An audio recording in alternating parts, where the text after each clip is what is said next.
Heyo! Welcome back, everybody. This is EonShiKeno, and today I'm going to do a Protoss strategy guide. We're going to look at some PvP action coming out of Titan. Now, I kind of want to do this in honor of our first GSL finals that was a PvP. We had IMC versus MC. Those are pretty fun finals. I enjoyed watching them. And, you know, I haven't done a PvP strategy guide in a while, so here we go. Now, this build is one of my favorite styles of openings, okay? You know, there's builds that are just full-on aggression, quote-unquote all-ins. There's builds that are kind of like macro style, where all you do is you just build a huge economy, and you kind of defend whatever your opponent does, and since you have a better economy, you can counterattack and win. This is kind of a middle-of-the-road type of style that I really think works well in ladder. For just whoever you're playing. It's a really good style that I think can help people get a lot of wins. So this is going to be a Blink Observer opening with Stalkers, obviously. And you'll be able to apply some pressure with the Blink Stalker obs, and then add on an expansion in case you really can't apply a killing blow with the Blink Stalker. So that's kind of the general idea for this build. And I'm going to put all the... I'm going to put the whole build order in the comments so you can just highlight it, copy paste it. It'll be a lot easier. So pretty standard opening here. He doesn't. One thing I want to point out here is Titan. I've watched him do this build on a couple of replays, and he just doesn't scout with the probe. He just doesn't scout with the probe. And I was thinking about this, and I'm thinking, well, you know, if you don't scout, you don't really know what your opponent is doing. But if your build is so strong that you don't really need to scout, and you can defend any type of all in up until a certain time, then there's really no reason to scout. And I was looking at what he does to avoid getting killed early. So he comes out with the Zelot first, which is pretty much mandatory if you're not going to scout, is you're going to need that Zelot in case your opponent decides to go for a proxy 2 gateway. And then after that, he goes for a Sentry right away, which will be useful to get force fields out in case you're getting 4-gated. And if any Chrono boosts that out on top of it. So he really wants to get this Sentry out. That's something very important here. And he's already up to 2 gas, which is also pretty much mandatory considering you're going to be teching to Stalkers, Blink, and an Observer, which requires a Robo. So a lot of gas needed there. So he just comes out in the front here with this Zealot. Keeps an eye on anything, make sure nothing is being walked up and rushed into his base. I really like the position of this Pylon over here. That way, whenever he starts to apply pressure, if he can't get his probe out soon enough where if it gets picked off, he can easily just drop some Stalkers over here and start up that way. But here we got 2 more gateways going to go up, so this is going to be a 3-gateway play with a Robo. And he throws up the Twilight Council fairly soon here. There it goes. And he throws up the Robo right about the time these 2 gateways get done. Of course, the whole build order will be all in the notes, so you can keep an eye on that. This is kind of just a general overview of the strategy. And the whole time, he's just playing safe. He's got all his guys here on the high ground. He's got his eyes open. He's trying to go out here and set a forward pylon, but unfortunately does get scouted out by his opponent. But you do need a forward pylon in this strategy to make it just effective as possible. And you can see his opponent here is doing pretty much the same thing. He's got a Twilight Council here, and he's got a Robotics Bay up on the way also. So we'll see how this style works against itself, so to speak. So let's go check out his point of view again. And he's going to move the probe over here to the left and go through up another proxy pylon. I just like having proxy pylons all around the map for scouting, on top of you know, just having an extra place to put out your dudes. So he's going to start Chrono boosting out that Blink pretty soon. There it goes, blinking out, and he's going to start pushing out across the map, take control of the Zelot Tower, which is going to, you know, give him an idea. And one thing I like about this quick Sentry, this Sentry is not only useful early game to defend any type of 4 gates or, you know, 2 gateway pressure, is you'll see later on what he does with this just one single Sentry. He's got a single Sentry, he's got a single Zealot, and everything else is pure Stalker. This position over here for this proxy pylon is a good spot on this map, obviously. It's a pretty close position you can get to your opponent's base, and it's also on the high ground, so it's hard for them to scout out unless they come all the way up here. So let's just continue on.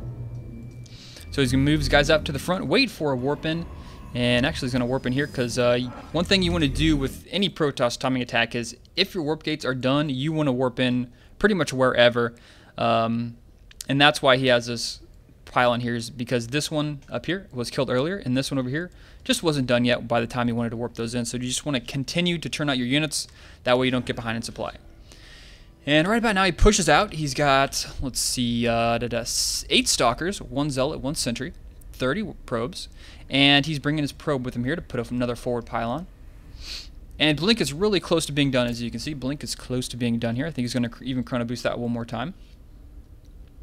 So let's follow it up here. Now you can see up until this point he hasn't even scouted out his opponent. He doesn't know if he's went Nexus first. He doesn't know anything. He's going, you know, 4-gate Colossus, whatever. He doesn't know. He's just going to go push in here. Now, I don't know, maybe if this is like, if you're going to start using this build, you may want to just do some scouting just for your own sake. But if you've probably done this build enough times as Titan has, or any other high-level Protoss player, you can pretty much feel safe in doing it, but just, I don't know, maybe something you want to add in there on your own. So Blink will be done, and Observer will be done here pretty soon. He's just trying to set up a position out here with this 1 Sentry. Like I said, you can do a lot of things with 1 Sentry that's been out this long. He's got enough for 3 force fields, so even on a map like this, you can force field off, you know, catch 2 or 3 Stalkers, if he doesn't have Blink, that is, or you can even catch 1 Immortal. So let's continue to roll on here. Probe goes in, sees a probe. So right there, he saw a probe at the natural, wanting to throw down an expansion. And right there is like, okay, he's getting ready to expand. Titan has been doing nothing but pumping out his army. And he's going to get counterattacked here a little bit by his opponent, which is threw up a proxy Pylon in his base. So he's going to throw 1 Stalker down here to deal with that, but he's going to continue the pressure here at the front. Your probes are under attack.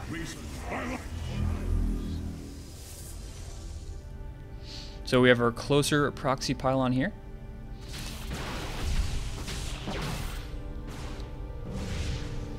So you saw this, he was waiting for this Observer, waiting for another 3 Stalkers to warp in. And one thing I want to point out here, especially on this map, is why is this build good on this map? I mean, as you can see, the ability with the Blink and the Observer allows you to blink into their base. And some maps don't have as much surface area to blink into your opponent's base. So maps like Ohana, this map, of course, Antigua Shipyard, and what is it? That's pretty much. Wait, there's one more. I don't know. You guys know what I'm talking about. Maps that have a lot of opening like this. This map especially. Look at just all kinds of room to blink in here and harass your opponent. The bigger surface area you have to get into your opponent's base, usually the better this Blink Stalker build is. So let's watch him push forward here. Now, he sees a Nexus, and he knows himself he hasn't put up his own Nexus, even though he can right now, but he should feel comfortable that he's got a little bit bigger of an army maybe, or at least up here at the front as far as Stalker count goes. Now, one thing I like doing in this situation is if you think your opponent has Blink, well, then you just kind of have to just blink micro against them. That just requires just a lot of micro. But if you don't think they have Blink, you can use this 1 Sentry, force field the ramp, and just kind of get a free pick off of the units here, cancel the expansion. So let's just watch this play out. He thinks about it, but then he pulls his Observer back. He sees the Immortal, and he thinks, okay, considering he only has one Immortal, he probably has Blink of his own. So he's going to push back in here, try to get a couple Stalkers out of position. Not going to work. He's going to continue to fall back.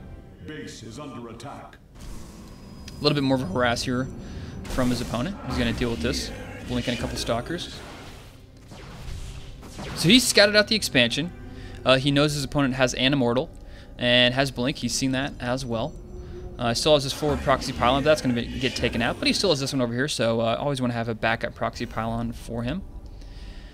Now, one thing you're going to notice here between the builds, the production tabs between both players here is Titan stops making probes. He just stops making probes. He's still going pure army, and his opponent is just going to continue to make probes. So essentially Titan, what Titan's done here is allowed his opponent to think, okay, I'm safe now. I'm going to continue to produce workers, and I can defend pretty much anything because we have similar types of army. But just a little bit amount of, whoops, wrong button there. A little bit amount of time he just put into this delay. He's like, okay, we're even right now.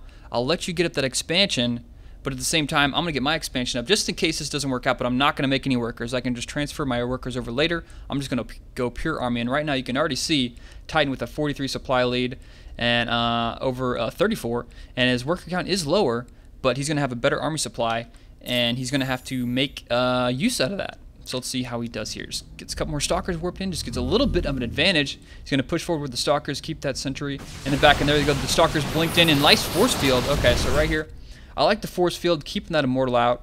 Immortal is, you know, one of the things you severely have to worry about in a Protoss mirror match, especially when you're going Blink Stalker. So I like that ability to force field that Immortal. Could have been a little bit better, obviously, but that's the general idea, is to go for that. So in this situation, it just comes down to pure micro. Your Stalkers lose the shields as opposed to this guy right here. If all his shields are gone, that's the time you want to blink, and then let the guys in the front take the damage until their shields wear out. So let's watch this fight go. Guardian shield goes up for both players. Good use of the energy on the sentries. Doing some good blink there. I like how he's. Let me talk about this for a second. We saw back about. This is something really important I want to point out. Right. Let me walk this forward a little bit.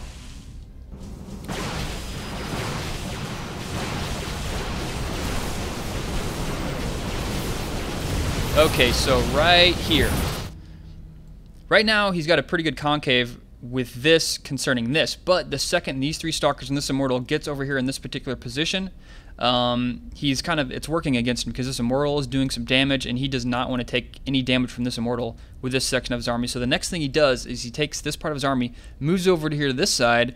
That way he can keep his Stalker number advantage versus his opponent's Stalker number advantage. So let's just watch what he does here with these Stalkers at the bottom. He sees the Immortal up there, and eventually is like, okay, that's bad news. I'm going to back up a little bit. He gets over to this side, keeps his concave, and keeps his Stalker numbers. He's got such a nice concave versus his opponent here. Gets a lot of Stalker kills now. He figures, okay, I can just push in there. And once again, he's not staying here in this dead zone where there's this killer Immortal up here. One kill, this guy's just 50 damage a shot. That's pretty scary considering these guys only have 160 energy or life, whatever, total. So let's go back to Titan's view. So to continue here, he's just pushing in forward. And look at this. The second he saw the Immortal was coming down to the low ground, and his Sentry was out, so he couldn't force field that Immortal out any longer. The first thing he does, he blinks directly on top of the Immortal to focus it. If he can kill that Immortal, he has a Stalker lead, 13-6. If you're a Stalker versus Stalker against your opponent, and you've got almost, you know, double their number of Stalkers, and you take out the Immortal, then, I mean, that's good news for you. So I love this. He waits for that Immortal to come down. He pounces on it, and he just focus fires it down right away. The Immortal tries to get microed back, but it's too late. It's down. And at this point, Titan has a Stalker lead, and Blink Stalker versus Blink Stalker. If you have more Stalkers, you usually win that fight if you have any type of Blink skills at all. And let's check this worker count again. 37 versus 29. That's a big number difference there. 8 probes. That's supply you need, so pylons and stuff like that, and that's money that's not going into your opponent's army. And you can see down here, sure, he's got his Nexus, but he has, I mean, he's not made any extra workers. He still has his whole main completely saturated here. And if he does mine out here, he can easily transfer over here. So this is what I would call an expansion, but not so much, because he sets up himself later so he can stay on essentially one base production, because he can afford one base of production, which is, you know, 1 Robo and 3 gateways. That's about all he can sustain right now off this many probes. And but he has this set up so later on, if this trade happens a little bit more evenly, he can still produce he can still produce more and more army and just keep the same number of workers he had. So this allows him to keep applying a lot of pressure. And if you have a better army and you're applying a lot of pressure and you make smart plays, it works out pretty good for you here. So, and right now he's just got a Stalker lead. He's just keeping his weak guys in the back, playing it nice and safe here. He sees another Immortal comes out. He's going to fall back here for a second, wait for some more units. And there comes a couple more guys. Oh, he's going to wait for 2 more Zelots to get in here. And Zelots are a smart choice at this point in the game, because if you've got just Stalkers and Immortal versus Stalkers and Zealots, it's going to work out pretty good, because those Zealots take a lot of hits for considering how cheap they are compared to a standard Stalker. So, and during the downtime, note this out, he did manage to transfer some guys over here, because he was a little bit oversaturated, as you can see. He was a little bit oversaturated, so transferring some guys down here to get a little bit more efficient mining. And the worker count 33 versus 40, so still behind in workers. But as far as army goes, 45 versus 25, and that's what you want to see there if you're going to try and do a pressure build. Let's speed this up and see how he wraps it up. Small things right here. Get the Zealots in front. You want to have your Zealots in front of your army whenever you're going to go in for this build. Has an Immortal come up here for the final killing blow. And here he goes.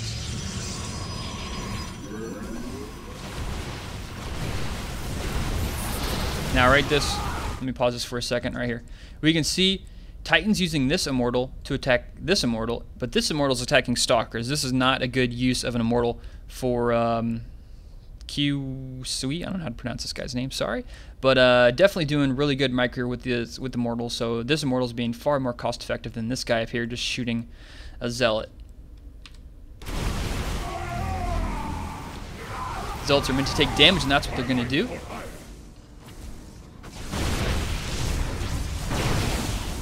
And he's just going to focus down and take that Nexus out. But no, here he goes. He's got some more Zealot reinforcements on the way. Immortal's up in the front, going to take that out very quickly there. And there's the GG. The Nexus is going to fall. And that's going to be GG.